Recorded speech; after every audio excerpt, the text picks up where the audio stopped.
ஒரு நாட்டை ஆண்டுக்கிட்டு வந்த ராஜா 2 கிராமங்களுக்கு நடுவில் ஓடுன ஆற்றுக்கு நடுவில் ஒரு பாலத்தை கட்டினாரு. 2 ஊர் மக்களும் அந்த பாலத்து வழியாக சுலபமாக பயணம் செய்வாங்கன்னு அவர் நினச்சாரு. ஆனால் அந்த 2 ஊர் மக்களும் பாலம் தங்களுக்கு தான் சொந்தம்னு சண்டை போட ஆரம்பித்தாங்க. ராஜாவே நேரில் வந்து சமாதானம் சொல்லியும் அவங்களுக்குள்ள சண்டை முடியவே இல்லை. அதனால் அந்த நாட்டில் வாழ்ந்துக்கிட்டு வந்த மரியாதை ராமனை கூட்டிகிட்டு வந்து இந்த பிரச்சனையை தீர்த்து வைக்க சொன்னார்.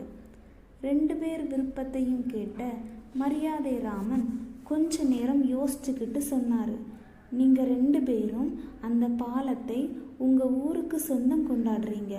அந்த பாலம் உங்களுக்கு சொந்தமாக இருந்தால் நீங்கள் நல்லா இருக்கலாம்னு நினைக்கிறீங்க.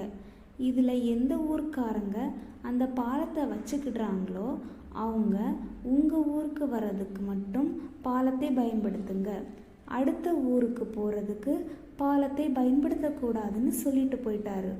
அப்போ தான் எல்லாருக்கும் புரிஞ்சது, நாம் அந்த பாலத்தை பயன்படுத்தாமல் வெளியூருக்கு போக முடியாது. வெளியூரில் இருந்து தான் நம்ம ஊருக்கு திரும்பி வர முடியும்.